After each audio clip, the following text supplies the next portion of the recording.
Hello everyone, welcome to study session. Today we are going to discuss about our HPS, that is Himachal Pradesh administrative services 2018 का हम general science का paper आज discuss करने वाले हैं, जिसका मैंने फर्स्ट पार्ट ऑलरेडी बना लिया है जो कि आपने देख लिया होगा। अब हम सेकंड पार्ट में इसके फर्दर क्वेश्चन 2018 में जनरल साइंस के क्वेश्चंस आए हैं उनको डीपली एक्सप्लेन करेंगे, ठीक है। इससे पहले अगर आपने मेरा चैनल सब्सक्राइब नहीं किया है तो please like share and subscribe my channel. So the question is which of the following statement is not correct. कौन सी स्टेटमेंट है जो करेक्ट नहीं है। पहले हम स्टेटमेंट्स पढ़ लेते हैं सारी ABCD को। पहला है all bases are soluble in water, ठीक है। अब आपको कंफ्यूजन नहीं है, बेसिस एसिड सी क्लियर हो गया। मैंने लास्ट वाले पार्ट में आपको अच्छे से बताया कि बेस क्या होता है, एसिड क्या होता है, ठीक है। बट इसमें एक नई टर्म आई है, वो है सॉल्यूबल। अब सॉल्यूबल क्या होता है? सॉल्यूबल देखिए, पहले भी हम ये समझते हैं सॉल्यूशन क्या होता है। सॉल्यूशन बनता है दो चीज़ों से, एक होता है सॉल्यूट, एक होता है सॉल्वेंट। सॉल्वेंट है आपके पास वाटर, और सॉल्यूट है जो कि हम बाहर से डालते हैं जिसमें मिक्स होता है, ठीक है, वाटर्स के साथ, ठीक है। अगर हम बात करें दो इन टर्म्स से बनता है आपका सॉल्यूशन, ठीक है। जैसे वाटर है, अगर वाटर में हमने डाल दिया चीनी या नमक डाल दिया और वो अच्छे से मिक्स हो जाता है तो उसको बोलते हैं हम सॉल्यूबल, ठीक है। कौन सा सॉल्यूशन बन जाता है? वो सॉल्यूबल सॉल्यूशन बन जाता है। अब सेकंड टर्म होती है इसकी ऑपोजिट, दैट इज इनसॉल्यूबल। ये टर्म्स बहुत बार यूज होती है तो इसलिए मैं आपको अच्छे से बताना चाहती हूँ। इनसॉल्यूबल का मतलब होता है जो चीज़ मिक्स ना हो, ठीक है, जो सॉल्यूबल ना हो। सॉल्यूबल क्या नहीं होती? अब क्वेश्चन राइज होता है, जैसे कि आपके पास पानी में अगर आप डाल देते हैं ऑयल डाल देते हैं, ठीक है, ऑयल और वाटर मिक्स नहीं होते आपस में, तो वो ऑयल कैसा है? इनसॉल्यूबल है, इनसॉल्यूबल है वाटर में, ठीक है। तो आपका क्वेश्चन पूछा है इसमें all bases are soluble in water, क्या सारे बेसिस मिक्स हो जाते हैं पानी में? तो इसका आंसर है नहीं। कुछ जो बेसिस होते हैं वो मिक्स नहीं होते हैं पानी में, जैसे कि NaCl होता है वो मिक्स हो जाता है, ठीक है, नमक NaCl, ठीक है, वो मिक्स हो जाता है, उसको क्या बोला? सोडियम हाइड्रोक्साइड बोला। अगर हम बात करें कॉपर ऑक्साइड की, कॉपर ऑक्साइड मिक्स नहीं होता है किसके साथ? वाटर के साथ, तो हो गया आपकी स्टेटमेंट गलत। तो ये सिर्फ एक एग्जाम्पल है, ठीक है। जो कॉपर जो ऑक्साइड होता है वो खुद क्या है? वो बेस है, वो मिक्स नहीं हो रहा है पानी के साथ, तो कैसा है? वो इनसॉल्यूबल है। तो आपकी ये पहली स्टेटमेंट गलत हो जाती है कि all bases are soluble in water. जी नहीं, सभी बेसिस सॉल्यूबल नहीं होते हैं पानी में। कुछ बेसिस ऐसे है, कॉपर ऑक्साइड जैसे है, जो कि मिक्स नहीं होते हैं पानी में, ठीक है। अब नेक्स्ट बी की तरफ ध्यान देते हैं। All bases do not dissolve in water, हाँ जी, ऑल बेसिस, कुछ बेसिस नहीं होते डिसॉल्व, ठीक है, ये स्टेटमेंट ठीक है। An alkali is a base that dissolve in water, ठीक है। अब मैं आपको एक टर्म बताना चाहती हूँ, व्हाट इज एल्कलाई, ठीक है। एल्कलाई होता है, ये क्वेश्चन बहुत बार पूछा गया है एल्कलाई पे भी, जो बेसिस होता है, ठीक है, जैसे हमने ले लिया NaCl ले लिया, जो भी बेस वाटर के साथ, किसके साथ? वाटर के साथ मिक्स हो रहा है वो होता है एल्कलाई, ठीक है। तो all the alkali are base, वो क्या बना दिया उसने? एल्कलाई बना दिया। ये टर्म, ये क्वेश्चन आता है आपके पास, तो ठीक है, आप इसको ध्यान से सुने जो मैं बोल रही हूँ आपको, ठीक है। ऑल द एल्कलाई, जितने भी एल्कलाई है, ठीक है, वो क्या होते हैं? बेसिस होते हैं, क्योंकि एल्कलाई किससे बन रहा है? बेस प्लस वाटर से एल्कलाई बन रहा है। तो जितने भी आपके पास एल्कलाई है वो बेस है, बट जो सारे बेसिस है वो जरूरी नहीं कि एल्कलाई हो, ठीक है, आप ये समझ रहे हैं ना। जो सारे बेसिस है, जो बेसिस है, इट्स नॉट कंपल्सरी कि वो सारे एल्कलाई हो, क्योंकि एल्कलाई का मतलब क्या होता है आपके पास? एल्कलाई का मतलब होता है कि वो उसमें क्या मिक्स होगा? Base plus water. तो ये क्वेश्चन आपका, इसको ध्यान से सुनना टर्म को, क्योंकि ये क्वेश्चन आपका आता ही आता है इस तरह का। जो सारे बेसिस है वो जरूरी नहीं है कि वो एल्कलाई ही होंगे, क्योंकि कुछ बेसिस सिंपल ऐसे भी रहते हैं जो मिक्स नहीं होते वाटर के साथ, बट जो एल्कलाई होते हैं वो सारे क्या होते हैं? बेसिस ही होते हैं, क्योंकि वो बना ही किससे है? बेस प्लस H2O, ठीक है। तो ये आपका सी वाला भी टर्म ठीक हो गया। Basis generate hydroxide OH ion, ठीक है, हाँ जी, वो OH आयन रिलीज करता है, जनरेट करता है कौन? बेस, जब वो पानी के साथ मिक्स हो जाता है। तो आपका क्वेश्चन है पूछा नॉट करेक्ट स्टेटमेंट, तो जो करेक्ट स्टेटमेंट नहीं है वो ये है, all bases are soluble in water, क्योंकि कुछ बेसिस होते हैं वो सॉल्यूबल नहीं होते वाटर के साथ, ठीक है, वो इनसॉल्यूबल होते हैं, ठीक है। अब नेक्स्ट की बात करें हम 100 की। विच of the following phenomena is responsible किसके? ट्विंकलिंग ऑफ स्टार्स, ठीक है। आपके पास बहुत सारे फिनोमिनास दिए कि ट्विंकलिंग, पहले हम समझते ट्विंकलिंग ऑफ स्टार्स का जो तारों का चमकना है वो किस फिनोमिना पे के ऊपर किस फिनोमिना के अकॉर्डिंग होता है, ठीक है। पहला है रिफ्लेक्शन। रिफ्लेक्शन सिंपल, आप जैसे अपनी रिफ्लेक्शन देखते हैं, किस में देखते हैं आप, मिरर में देखते हैं, ठीक है। तो मतलब उस मिरर इस तरह का है नहीं, इस तरह का नहीं है। रिफ्लेक्शन तो सिंपल टर्म है, ठीक है, रिफ्लेक्शन की जैसे नहीं होता।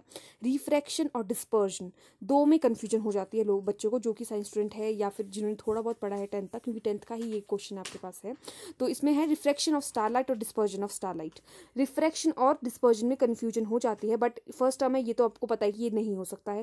Tyndall effect. टिंडल इफेक्ट क्या होता है, जब कभी आपने देखा होगा धूप आ रही होती है बाहर से, ठीक है, और एक सिंपल सा होल होता है, अगर उस होल से सनलाइट अंदर आ रही है, कोई भी लाइट अंदर आ रही है, तो स्कैटरिंग ऑफ उसमें दिखाई देती है, पार्टिकल्स, स्कैटरिंग ऑफ पार्टिकल्स दिखाई देती है।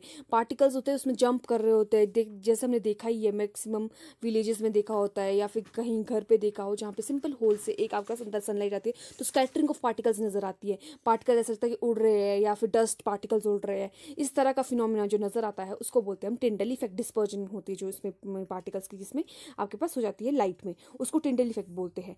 बट आपके पास टिंडल इफेक्ट भी क्लियर है, रिफ्लेक्शन भी आपको क्लियर है, बट अब जो कन्फ्यूजन होती है रिफ्रैक्शन में होती है और डिस्पर्जन में होती है, ठीक है। तो मैं इन दोनों फिनोमेना को अच्छे से एक्सप्लेन करने वाली हूँ, जिससे आपको आइडिया लग जाएगा कि ये रिफ्रैक्शन से होता है कि डिस्पर्जन से होता है, ठीक है। डिस्पर्जन क्या होता है आपका, सिंपल, आपके पास देखो एक लाइट है, वो इस तरह से डिस्पर्ज हो रही है सारे में, ठीक है। जैसे सिंपल हम बात करते हैं, प्रिज्म की बात कर लेते हैं बस, ठीक है। इस पर क्वेश्चन भी आया एक, प्रिज्म है, उससे आपने एक इंसिडेंट लाइट लाई, वो सिंपल एक लाइट लाई आपने, सिंपल लाइट, तो 7 कलर्स में वो डिस्ट्रीब्यूट हो जाती है। जैसे रेनबो होता है, रेनबो में क्या होता है, यही फिनोमिना होता है डिस्पर्जन का। कौन सा फिनोमिना होता है, हमें रेनबो दिखाई देता है। रेनबो कैसे दिखाई देता है, अब जब आपके पास क्या है, आसमान है, वहाँ पे और थोड़ा मौसम बारिश का होता है और धूप होती है, ठीक है, ज़रूरी होता है, क्योंकि जो धूप होती है वो बहुत ज़्यादा ज़रूरी है जब बारिश हो रही होती है तब, ताकि वो रेनबो वाला फिनोमिना दिखा सके, ठीक है। अब देखिए आपके पास पानी की ड्रॉपलेट्स है, वो एज अ प्रिज्म एक्ट करती है, जैसे ये वाला प्रिज्म है इस तरह से वो एक्ट करेगी, और यहाँ पे सनलाइट है वो इस तरह से इसके अंदर क्रॉस होगी, सिंपल एक बबल होगा पानी का, उसके अंदर क्रॉस होगी। जब वो क्रॉस होती है उस बबल के अंदर, तो वो 7 कलर्स में डिफ्रेंशिएट हो जाती है, ठीक है, वो 7 कलर्स दिखाती है आपके पास, ठीक है। जब उसने 7 कलर्स दिखा दिए तो रेनबो बन जाता है, ठीक है। इसी तरह प्रिज्म का फिनोमिना भी इस तरह ही होता है, अगर सिंपल इंसिडेंट लाइट उससे क्रॉस करती है तो वो 7 कलर में डिस्पर्स हो जाती है, रेड वॉयलेट वगैरह जो भी है वो आपको पता होनी चाहिए, ठीक है। उन कलर्स में वो डिफ्रेंशिएट हो गई जब वो, तब आपके पास क्वेश्चन एराइज होता है, तो ये कौन सा फिनोमिना है, तो ये फिनोमिना है आपके पास डिस्पर्जन का, ठीक है। सिंपल एक लाइट से 7 कलर्स का स्कैटर होना, ठीक है। अब नेक्स्ट क्वेश्चन है, तो ये ट्विंकलिंग ऑफ लाइट तो इस तरह से नहीं हो रहा है, क्योंकि ट्विंकलिंग ऑफ लाइट में 7 कलर तो नहीं दिखा रहा है कोई भी तारा आपके पास, ठीक है, तो ये हम इसको रिजेक्ट कर देंगे। अब आता है आपका last, that is refraction of light. Refraction of light क्या होता है, रिफ्रैक्शन ऑफ लाइट में इस तरह से होता है कि आपके पास प्रेजेंट होगा कोई भी, क्या बोलते हैं, जहाँ से लाइट आ रही है, ठीक है। जब लाइट आ रही है, जैसे मैं आपको ट्विंकलिंग ऑफ स्टार्स का डायरेक्ट समझाती हूँ, उसमें क्या होता है आपके पास एक ये क्या है, अर्थ, ये क्या है, स्टार। अब स्टार एक तो पहले बहुत दूर है, डिस्टिंक्ट बहुत ज़्यादा फार है, किससे, अर्थ से। जब वो बहुत ज़्यादा दूर है अर्थ से, तब क्या होता है, वो जैसे ही एंटर होता है, जैसे ही उसकी रेज एंटर होती है अर्थ के अंदर, अर्थ के अंदर जब वो एंटर होती है, तो अर्थ में क्या है, रियल लेयर्स है। लेयर किसकी है, एटमोसफियर की लेयर्स है। आपने एटमोसफियर में ऑफकोर्स आप पढ़ा ही होगा, ट्रोपोस्फियर होती है, क्या बोलते, जो सारी लेयर्स होती है वो आपने अच्छे से पढ़ी ही होगी, इकोलॉजी का पार्ट है, साइंस का पार्ट है, तो आपने शायद वो पढ़ा ही होगा, ठीक है, जिसमें आपको लेयर दिखाई देती है। लास्ट टाइम एक्सोस्फीयर होती है, स्ट्रेटोस्फीयर आती है, ट्रोपोस्फीयर आती है, इस तरह से लेयर होती है, ठीक है। अगर आपने नहीं पढ़ा है तो मैं आपको ये वाला टॉपिक भी अच्छे से पढ़ा दूंगी, अगर आप चाहते हैं please do right in comment section, ठीक है। हमें पहले अभी इसकी बात करते हैं। तो क्या होता है, स्टार के पास जो स्टार से जब वो लाइट आ रही होती है अंदर, ठीक है, कोई भी बीम ला रही है लाइट अंदर, तो क्या होता है, लेयर्स होती है किसके पास, अर्थ के पास। जब वो एटमोसफियर में अंदर आता है तो उसके अंदर बेंडिंग हो जाती है, हर लेयर में बेंडिंग शो करता है। जो ये बेंडिंग होती है, यही फिनोमिना फ्लिकरिंग शो करता है। यही फिनोमिना फ्लिकरिंग शो करेगा कि ऐसा लगता है कि जो पर्टिकुलर चीज़ है वो हिल रही है, कभी वो डिम हो रही है, कभी वो ब्राइट हो रही है, तो ये क्या होता है, ट्विंकलिंग में रिजल्ट हो जाती है, ठीक है। सिंपल सी बात, मैं आपको उसको थोड़ा डायग्रामेटिक समझाने की कोशिश करती हूँ, ठीक है। जैसे आपको देखिए, यहाँ पे देखिए, ये क्या है, आपके पास अर्थ है, ठीक है, ये अर्थ है, अर्थ के पास, यहाँ पे अर्थ है, इसके पास क्या है, एटमोसफियर है अपना, ठीक है, एक, और यहाँ पे क्या आपका स्टार है एंड में। स्टार से क्या हो रहा है, सिंपल, जब वो बाहर है स्पेस में है, तब वो डायरेक्ट आ रही है, क्रॉस स्ट्रेट लाइन में आ रही है, देखिए ध्यान से देखिए, स्ट्रेट लाइन में आ रही है। बट जैसे वो एटमोसफियर में, अर्थ के एटमोसफियर में एंटर करती है, तो क्या होता है उसमें, वो अपनी, क्या बोलते हैं, फ्लिकरिंग शो करती है, फ्लक्चुएट करती है, थोड़ी सी बैंडिंग शो करेगी, क्योंकि जो आपका रिफ्रैक्शन है उसका जो डेफिनेशन की तरफ ध्यान दें हम, उसका डेफिनेशन भी यही है, it is phenomena of bending of light.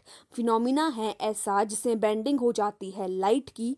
जब वो स्ट्रेट लाइट आ रही है, वो बेंड कर रही है, तो मतलब ये कौन सा फिनोमिना शो कर रही है, रिफ्रैक्शन का फिनोमिना शो कर रही है। और ये फिनोमिना कब हो रहा है, when it is passing through the earth atmosphere. Atmosphere से जब वो पास ऑन कर रही है तब ये फिनोमिना शो कर रही है। इस तरह से जो फिनोमिना शो करती है बेंडिंग का फिनोमिना, जैसे यहाँ पे इस डायग्राम में देख लीजिए आप, जैसे बेंडिंग वाला फिनोमिना शो किया है, इस तरह से बेंडिंग हो रही है। तो जो ये बेंडिंग है, ये जो भी पॉइंट सोर्स ऑफ लाइट से हो रही है, तो ये स्लाइटली वेरिएंट होती है। कैसे वेरिएंट होती है, जो एक्चुअल पोजीशन है स्टार की जो एक्चुअल पोजीशन है वो नहीं दिखाई देगी, उसकी एपरेंट पोजीशन हमें दिखाई देगी। हम उसकी एपरेंट पोजीशन को देखते हैं जब भी हम हॉरिजॉन से देखते हैं किसी भी स्टार को, तो हम उसकी एक्चुअल पोजीशन को नहीं देखते हैं, जो उसकी एपरेंट मतलब जो उसकी थोड़ी झूठी हो सकता है वो हमारे को वो दिखती है, क्या बोलते हैं, पोजीशन। जब हमें वो पोजीशन दिखेगी और वो फ्लक्चुएट करता है स्टार, ऐसा लगता है कि फ्लक्चुएट हो रहा है, जैसे अपेरेंट एक्चुअल ऐसे इस तरह से दिखेगा, तो क्या करेगा, फ्लक्चुएट कर रहा है स्टार, इस तरह से नजर आता है कि वो हिल फ्लक्चुएट कर रहा है, कभी वो ब्राइट हो रहा है, कभी वो बहुत ज़्यादा फेंटर हो रहा है। तो ये जो सारा ये इफेक्ट देखने को मिलता है, ये इसको बोलेंगे हम ट्विंकलिंग इफेक्ट। और एक किसके जैसे होता है, तो आपका जो हमने ऑप्शन की तरफ ध्यान देते हैं, क्या क्या ऑप्शन से आपका इसका आंसर आ जाता है आपका रिफ्रैक्शन ऑफ स्टार लाइट। ठीक है, जो स्टार लाइट की रिफ्रैक्शन होती है, रिफ्रैक्शन का मतलब सिंपल बेंडिंग ऑफ लाइट, उस वजह से हमें क्या लगता है कि जो स्टार्स है वो ट्विंकल कर रहे हैं। ठीक है, कई बार आपका डिस्पर्जन वाला क्वेश्चन भी आ जाता है, जैसे यहाँ पे देखो डिस्पर्जन वाला क्वेश्चन भी आया, देखा, during dispersion of white light by the कौन सा glass prism, which of the following light of the spectrum bend the most. पहले हम समझते हैं व्हाट इज अ स्पेक्ट्रम। देखिए आपके पास क्या है, प्रिज्म है। ठीक है, प्रिज्म से हमारे पास लाइट आ रही है, जब वो लाइट आ रही है तो वो स्पेक्ट्रम बैंड बनाती है। स्पेक्ट्रम बैंड मतलब 7 कलर्स। तो ये जिसने 7 कलर्स बनाए हैं, बोलते इसका जो 7 कलर्स बने हैं, तो सबसे ज्यादा बेंड कौन सा हो रहा है। ठीक है, तो ये सिंपली कम बेंडिंग शो करेगा, ये उससे ज्यादा, थोड़ी उससे ज्यादा बेंडिंग, उससे ज्यादा बेंडिंग, तो सबसे ज्यादा बेंडिंग कौन सा करेगा, जो लास्ट में आपका कलर होगा, सबसे ज्यादा बेंडिंग उसने शो करी है। ठीक है, तो इस तरह से आपका क्वेश्चन आ जाता है कि वो कौन सा कलर है जो बेंडिंग शो करेगा। तो यही फिनोमिना किस में होता है, आपके पास रेनबो में होता है। तो ये वाला क्वेश्चन भी आप माइंड में रखें कि हमेशा ऐसा क्वेश्चन भी आ जाता है कि रेनबो में कौन सा फिनोमिना शो होता है, रेनबो किस वजह से होता है। ठीक है, तो डिस्पर्जन के थ्रू ही होता है वो। तो कौन कौन से कलर के ऑप्शन है आपके पास, blue, violet, Indigo, red.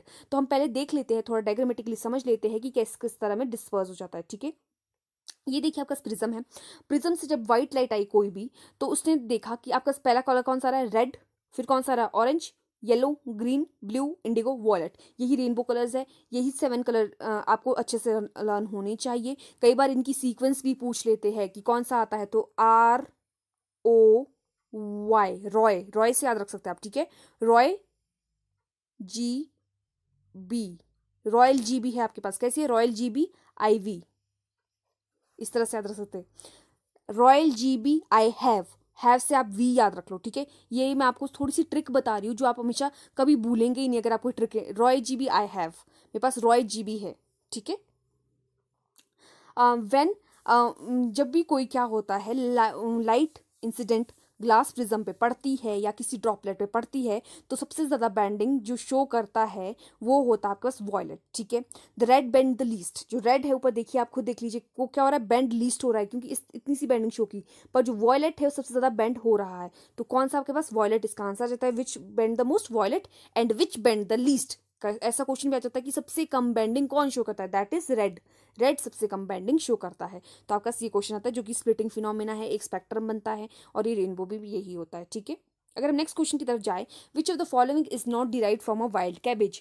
Wild cabbage से क्या डिराइव नहीं होता है, तो आप हमेशा नॉट में ध्यान देना, क्योंकि जिसमें नॉट होता है कई बार बच्चे क्वेश्चन गलत कर लेते हैं कि हाँ क्या नहीं होता है, क्या होता है। ठीक है, तो आपका ऑप्शन देख लेते हैं, ब्रोकली, कॉलीफ्लावर, कोहरबी और स्पाइनच। ठीक है, तो आपका ये ऑप्शंस है, तो वो कौन सी है जो नहीं होती है, वाइल्ड कैबेज स्पीशीज के अंदर नहीं आती है। तो इसको मैं थोड़ा सा डीपली पढ़ाऊंगी, बट इसका आंसर जान लेते हैं पहले हम आपके पास। इसका आंसर है स्पाइनच। जो स्पाइनच होता है वो इस स्पीशीज को बिलोंग नहीं करती है। ब्रोकली, कॉलीफ्लावर एंड कोहरबी इसको बिलोंग करती है, किसको, वाइल्ड कैबेज को। ठीक है, थोड़ा वाइल्ड कैबेज के बारे में भी समझ लेते हैं।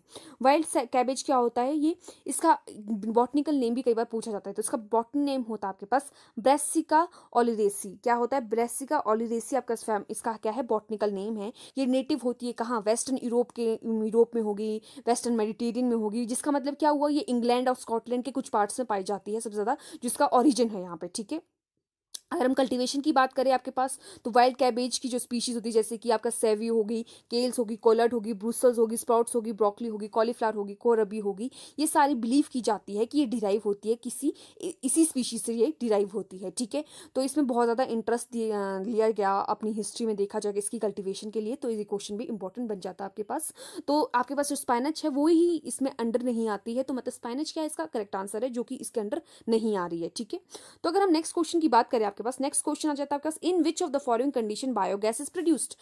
बायोगैस ऐसी कौन सी कंडीशन है जिसमें प्रोड्यूस हो जाती है। ठीक है, पहले आपको थोड़ा सिंपल सा बता देती हूँ कि बायोगैस होता क्या है और इसकी प्रोडक्शन किस लिए यूजफुल है। तो देखिए आप क्या होता है, बायोगैस क्यों इंपॉर्टेंट है पहले जान लेते हैं। बायोगैस इसलिए इंपॉर्टेंट है क्योंकि फ्यूल के लिए यूज होती है, जैसे किचन में हो गया आपके पास, या फिर आप कोई भी चीज़ बना रहे हैं, और ये इको फ्रेंडली है। ठीक है, आप इसकी एनर्जी यूज कर सकते हैं और इन्वायरमेंट को बिना नुकसान पहुंचाए, क्योंकि बहुत सी चीज़ें ऐसी है कि हाँ हम इसका यूज़ भी कर सकते हैं, बाकी दूसरी गैसेस का यूज़ भी कर सकते हैं, बट वो कैसी है, वो ज़्यादा इको फ्रेंडली नहीं होती है। बट जो बायोगैस होती है बहुत ज़्यादा इको फ्रेंडली होती है, इससे बहुत से फायदे होते हैं। पहले इको फ्रेंडली किस तरह से, क्योंकि जो बायोगैस की फॉर्मेशन की बात की जाए तो किससे बनती है, वो ऑर्गेनिक मैटर से बनती है। ऑर्गेनिक मैटर अब समझते हैं क्या होता है।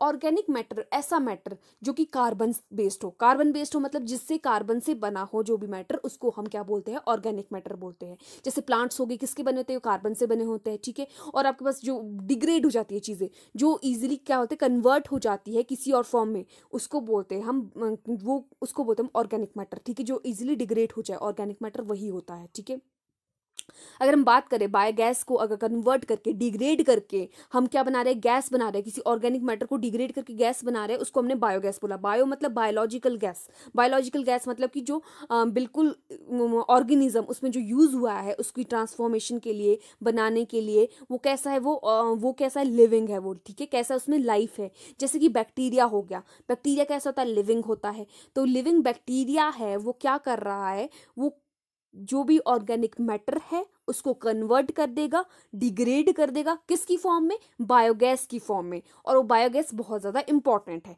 तो अब हम देखते हैं कि उसकी किसकी प्रेजेंस में होता है, किसकी प्रेजेंस में नहीं होता है। तो आपके यहाँ पे कंडीशंस दी हुई है, प्रेजेंस ऑफ ऑक्सीजन। ठीक है, पहला ऑप्शन ये है। दूसरा, action of aerobic microorganisms and action of anaerobic microorganisms and the presence of fertilisers. पहले हम समझ लेते हैं, आपको पहला टर्म तो ईजी है, प्रेजेंस ऑफ ऑक्सीजन आपको पता है क्या होता है, ऑक्सीजन। ठीक है, ऑक्सीजन गैस है उसकी प्रेजेंस में। दूसरा टर्म आपका समझते हैं एरोबिक माइक्रो ऑर्गेनिजम्स। एरोबिक का मतलब होता है, अब आपका दूसरे में आ गया एनारोबिक। ठीक है, ये दोनों टर्म्स बहुत ज्यादा इंपॉर्टेंट है। एरोबिक मतलब in the presence of oxygen, जो भी एरोबिक यूज हो रही है तो मतलब आपके पास क्या है, O2 ऑक्सीजन है प्रेजेंट। अगर anaerobic in the absence of oxygen, आपके पास ऑक्सीजन एब्सेंट होगी, किसमें, एनारोबिक में। अगर हम एरोबिक की बात करें, एरोबिक माइक्रो ऑर्गेनिज्म, ऐसा माइक्रो ऑर्गेनिज्म जो एक्ट करता है किसकी प्रेजेंस में, ऑक्सीजन की प्रेजेंस में, उसको जीने के लिए ऑक्सीजन चाहिए। ठीक है, अब दूसरे आ जाता है एनारोबिक माइक्रो ऑर्गेनिज्म, जो कि वही काम करेंगे जब कैसी कंडीशन होगी, एनारोबिक कंडीशन होगी, मतलब जब ऑक्सीजन प्रेजेंट नहीं होगी, जहां पे ऑक्सीजन की कमी होगी या फिर बिल्कुल एब्सेंट होगी, वहां जो काम करेंगे उनको बोला एनारोबिक माइक्रो ऑर्गेनिज्म, जो वहां पे लिव करेंगे, जिसको वैसी ही कंडीशन चाहिए जीने के लिए।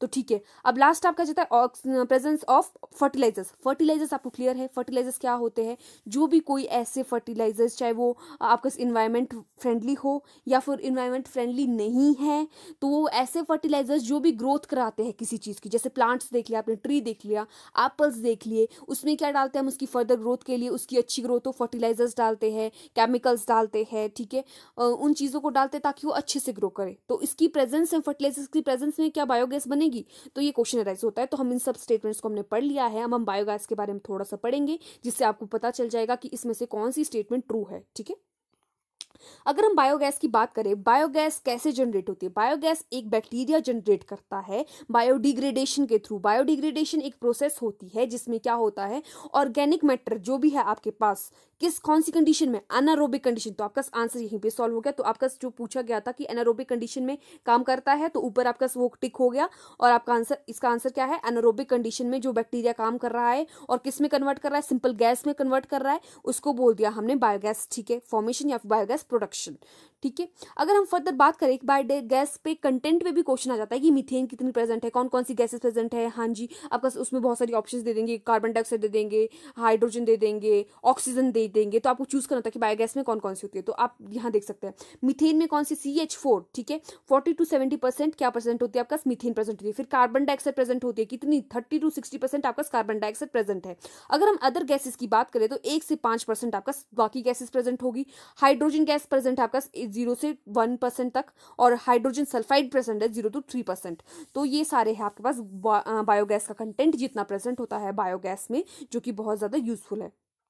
अगर हम प्रिंसिपल की बात करें, प्रिंसिपल आपको क्लियर है, ऑर्गेनिक मैटर को कन्वर्ट कर दिया किसमें, फ्रेगमेंटेशन के थ्रू। फ्रेगमेंटेशन क्या होता है, फ्रेगमेंटेशन एराइज, फ्रेगमेंटेशन होता है जो बड़े बड़े मटेरियल होते हैं, बड़े बड़े जैसे कोई भी चीज़ है उसको छोटे छोटे फ्रेगमेंट्स में कट कर देना, उसको फ्रेगमेंटेशन बोलते हैं। डिग्रेडेशन, उसको बिल्कुल कन्वर्ट कर देना, किसी भी मैटर में, छोटे से स्मॉल मैटर में उसको कन्वर्ट करना, उसको डिग्रेडेशन बोल दिया। ठीक है, अगर हम बात करें जैसे कि आपके पास क्या होता है, जैसे यूरिन ऑफ कैटल हो गया, पिग्स का हो गया, बर्ड का हो गया, ह्यूमन की फीसिस तक हो गए, वो सब कन्वर्ट हो जाते हैं आपके पास। ठीक है, और बायोगैस में कन्वर्ट कर सकते हैं हम उसको। ठीक है, अगर हम बात करें आपका, अब तो इतना भी पॉसिबल है, बड़े बड़ी मशीन्स लगा दी गई है इन चीज़ों के लिए, बैक्टीरिया को डाल के उसमें, कि वो बड़े बड़े प्लांट रेजिड्यूज को और गार्बेजेस को, इसको भी कन्वर्ट करके गैस में कन्वर्ट किया जा रहा है, जो कि आज की डेट में बहुत ज़्यादा इको फ्रेंडली है और बहुत ज़्यादा यूजफुल है। ठीक है, तो अगर हम नेक्स्ट क्वेश्चन की बात करें, विच of the following process does not occur in a water cycle. पहले वाटर साइकिल में ऐसी कौन सी प्रोसेस है जो नहीं होती है, पहले कंडेंसेशन, इनफिल्ट्रेशन, इवेपोरेशन, कॉम्पोजिशन। इन कंडेंसेशन क्या होता है, किसी भी चीज़ आपका क्या है, पानी है, या फिर वो क्या बोलते, कन्वर्ट हो गया पानी किसमें, क्लाउड्स की फॉर्म में, उसको कंडेंसेशन बोल दिया आपने। इनफिल्ट्रेशन मतलब कि किसी चीज़ को छानना, छान के आना पानी, उसको इनफिल्ट्रेशन बोल दिया। इवेपोरेशन बोल दिया आपके पास, क्या जो भी कोई चीज़ है, वाटर वगैरह है, अगर सनलाइट उससे पड़ती है तो वो वाटर क्या इवेपोरेट कर जाता है, वाटर वेपर्स की फॉर्म में, उसको इवेपोरेशन बोल दिया। कॉम्पोजिशन, किसी चीज़ का बनना, उसको हमने कॉम्पोजिशन बोल दिया। ठीक है, तो अब क्वेश्चन राइज होता है कि इनमें से कौन सी चीज़ है जो अकर नहीं होती है वाटर साइकिल में। ठीक है, हम पूरी प्रोसेस समझते हैं, फिर हम देखते हैं कि कौन सी नहीं होती है। जो वाटर साइकिल है उसको हमने क्या बोल दिया, हाइड्रोलॉजिकल साइकिल भी कहते हैं उसे। ठीक है, पहले कहाँ से स्टार्ट होती है चीज़ आपके पास, सबसे पहले क्या है आपके पास, पानी है। ठीक है, सिंपल पानी है आपके पास, वो इवेपोरेट करेगा, किसकी फॉर्म में इवेपोरेट करेगा, उस पर सनलाइट लगेगी। ठीक है, उसने सनलाइट की और क्या किया, पानी अपने आप इवेपोरेट करना स्टार्ट करेगा, किसकी, वाटर वेपर्स की फॉर्म में इवेपोरेट करेगा। जब वो ऊपर जाएगा तो वो कैसे कंडीशन में पहुंच जाएगा, एक ऐसी कंडीशन में पहुंच जाएगा, कोल्ड कंडीशन में पहुंच जाएगा, जो बहुत ज़्यादा कोल्ड होगी, बहुत ज़्यादा ठंडी जगह होगी। जब वो टॉप में ठंडी जगह पे पहुंच जाएगा तो वो जो पानी का वाटर वेपर्स है वो किस में कन्वर्ट हो जाएंगे, वो वाटर ड्रॉपलेट्स में कन्वर्ट हो जाएंगे। जब वो वाटर ड्रॉपलेट्स में कन्वर्ट हो गए तो वो आपस में कंबाइन करके क्या बना देंगे, कंडेंसेशन कर देंगे। कंडेंसेशन करके उन्होंने क्लाउड बना दिया। जब उन्होंने क्लाउड बना दिया और वो क्लाउड बहुत ज़्यादा हैवी हो गया, वो उसको नहीं रख सकता अपने पास अब, तो क्या करेगा, वो प्रेसिपिटेशन हो जाएगी। प्रेसिपिटेशन मतलब कि जैसे रेनफॉल होना, हेल आना, स्नो की फॉर्म में, मतलब गिरा देगा उस ज़मीन पे। ठीक है, जब वो उसने ज़मीन पे गिरा दिया पानी, किसकी फॉर्म में हो सकता है, वो स्नो की फॉर्म में भी हो सकता है, रेनफॉल की फॉर्म में भी हो सकता है, हेल की फॉर्म में भी हो सकता है। ठीक है, किसी भी फॉर्म में उसने क्या कर दिया, प्रेसिपिटेशन स्टार्ट कर दी।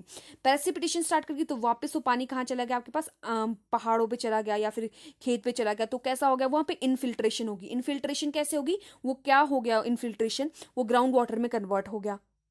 ग्राउंड वाटर में कन्वर्ट हो गया तो वो फिल्ट्रेशन में चला गया। ठीक है, तो आपका ट्रांसपीरेशन भी आ गया। ट्रांसपीरेशन कैसे होता है, जब भी आपका कोई भी प्लांट है, ठीक है, वो प्लांट क्या कर रहा है, जब उसको बहुत ज़्यादा सनलाइट लग रही है तो क्या कर रहा है, वो अपने आप को कूलिंग के रखने के लिए, अपने आप को ठंडा रखने के लिए प्लांट एक प्रॉपर्टी शो करता है। वो करता है वाटर वेपर्स की फॉर्म में अपने बाहर पानी छोड़ता है, पानी निकालता है अपनी लीव्स पे। उसके जो स्टोमेटा होता है लीव पे, वो क्या करता है, पानी बाहर की तरफ निकाल देते हैं। क्यों निकाल देते हैं पानी बाहर की तरफ, ताकि वो अपने आप को ठंडा रख सके। ऐसी एक सनलाइट वाली बहुत ज़्यादा गर्मी वाली कंडीशन में भी, ठीक है। अगर ट्रांसपिरेशन की उसने तो वाटर वेपर की फॉर्म में वो पानी कहाँ चला गया आपके पास, आसमान में चला गया, फिर से वो क्या हो गया, एक्यूमुलेशन शो कर दी वहाँ पे उसने, वो अच्छे से कंडेंस हो गया, कंडेंस करने के बाद उसने प्रेसिपिटेशन होगी, तो वही साइकिल चलती रहेगी आपके पास, ठीक है। तो इसमें आपके पास देख ले हम कौन कौन से थे ऑप्शन आपके पास जो कि इसमें कंसिडर नहीं होती है। विच of the following process does not occur, कौन कौन सी, कंडेंसेशन होती है जी, इनफिल्ट्रेशन होती है, इवेपोरेशन होती है, कंपोजिशन नहीं होती है। कॉम्पोजिशन नहीं होगी तो आपके पास ये कॉम्पोजिशन इसमें नहीं आएगा वाटर साइकिल में। सो आपको अगर मेरा वीडियो पसंद आया हो तो please do like, share and subscribe my channel. और मैं सेकंड पार्ट के साथ आपका जल्द हाजिर होंगी, जिसमें हम थोड़े बहुत क्वेश्चंस और डिस्कस करेंगे 2018 के, फिर हम 2019 के क्वेश्चंस जनरल साइंस के डिस्कस करने वाले हैं, फिर हम फर्दर ईयर्स के भी क्वेश्चन सॉल्व करने की कोशिश करेंगे। अगर आपको कोई भी प्रॉब्लम हो please to write in your comment section and thank you, bye bye.